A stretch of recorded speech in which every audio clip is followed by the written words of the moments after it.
Out in nature, the ground is never truly without life. If left to its natural cycle, every region on our planet has something that can spread its roots and protect the soil for every season of the year. Leaving soil bare for just a few months can be detrimental. So why should your land be any different? Yes, the soil needs to rest sometimes, but nature's idea of rest isn't quite the same as ours. It never really stops working for you. Some seasons are just a little more laid back than others. When colder months roll around, there's no good reason to leave empty soil exposed to the rain, snow, and wind. Cover crops are essential to improve soil health, prevent erosion and runoff, among just a few of the benefits. And it's not just areas that have white winters that have options. Countries that lie closer to the equator have dry and mild winters. Lack of rain and dried up sources of water can leave acres upon acres of parched and empty stretches in their wake. And when the rains finally do come back, it just carries away everything that was built up during the year because there's nothing left growing to hold on to that precious soil. But quickly, what do cover crops do exactly? The earth needs roots to keep that soil in place when the runoff inevitably comes by. They hold on to nutrients and organic matter that would otherwise be swept away. The cap of greenery from your cover crop naturally becomes the next layer of compost as it dies off. Cover crops also provide a variety of nutrients to the soil. Not only are cover crops relatively easy to put in place, but if you choose the right kind of crop, it could provide you with much-needed soil improvement for the next year. So, what should you grow? Let's start with the colder northern climates that need those winter-hardy options. Hairy vetch and winter rye are best suited for the coldest farmable lands up north. Hairy vetch is almost solely used as a cover crop to improve soil health, reintroduce nitrogen, stave off erosion, and as animal feed. But their use as feed is limited to mostly goats and pigs. It's toxic to cows and horses. But winter rye is much more versatile. Besides doing its job as a cover crop and the ability to feed almost any animal on the farm, it can also be sold as a product. As you might know, rye is used in the production of alcoholic drinks, especially beer. It is also used as a consumable to make flour and rolled rye. So this might be the most profitable option of the two. Both will come back in spring, allowing for at least some production before it gets warm enough for the new springtime crops to go into the ground. But both have dense root systems and supply much-needed green biomass when they're cut down. They are great options for nitrogen and phosphorus fixers. Crimson clover isn't finicky about when they're planted.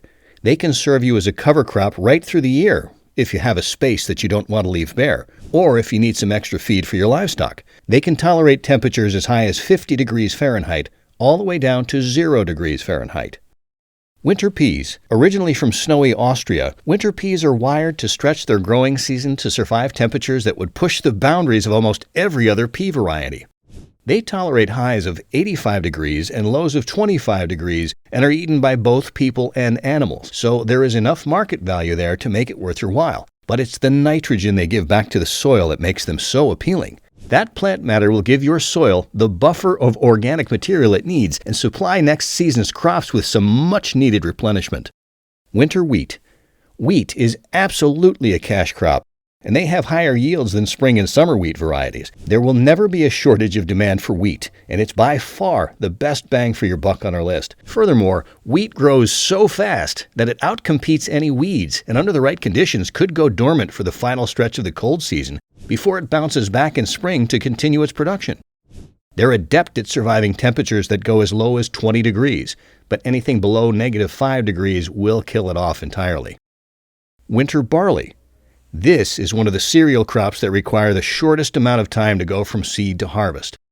It's not as aggressive as wheat and needs less attention and care to thrive. And when they do finally give in to the freeze, don't fret. They come back just as strong in the spring. And they can just continue to produce in vastly different conditions, doing perfectly fine in weather as high as 67 degrees and all the way down to 2 degrees Fahrenheit.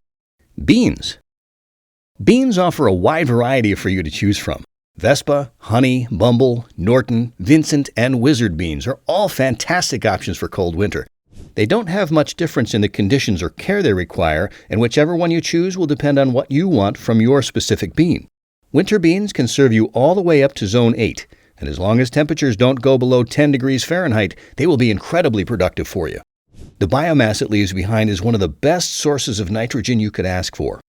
Here's a rundown of a few cold-hardy varieties for you to consider. Vespa beans are by far the highest yielding of the winter beans. The honey bean is fast maturing and supplies you with a large seed.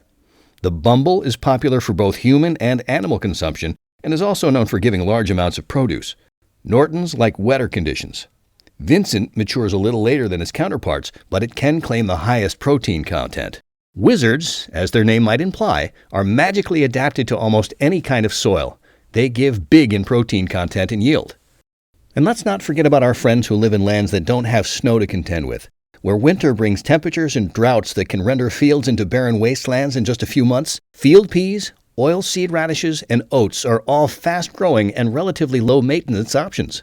Oilseed radishes are used for animal feed and oil production, but they are the least lucrative of our selection. Field peas in all of their varieties might be a better option for the fresh market, and whatever you cannot turn over on the market can be used both in the home and in the stable. However, they are all good producers of nutrient-dense biomass for your spring crops, as long as you mow the oats and radishes down before they go to seed.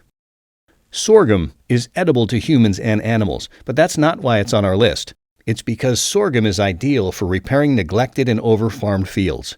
It can be mowed down repeatedly to keep it from going to seed, and just keep coming back over and over again. Their roots go deep, and they supply a great amount of mineral replenishment directly from their roots and from the foliage that you mow down and leave in place. Okra and alfalfa are the champions of dry climates. Neither requires much water, and they can handle scorching and mild heat just fine.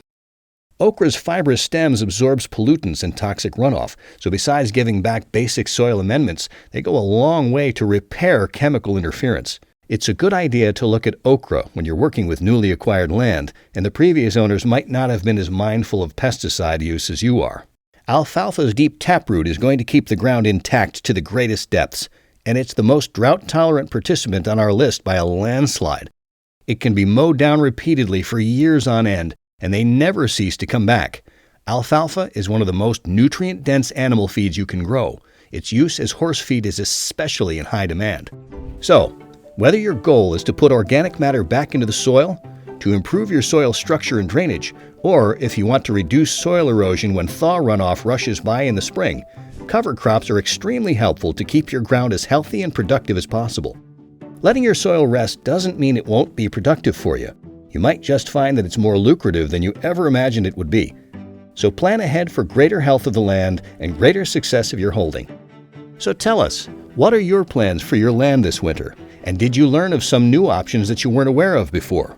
Drop a comment down below and tell us about your experiences and plans for winter.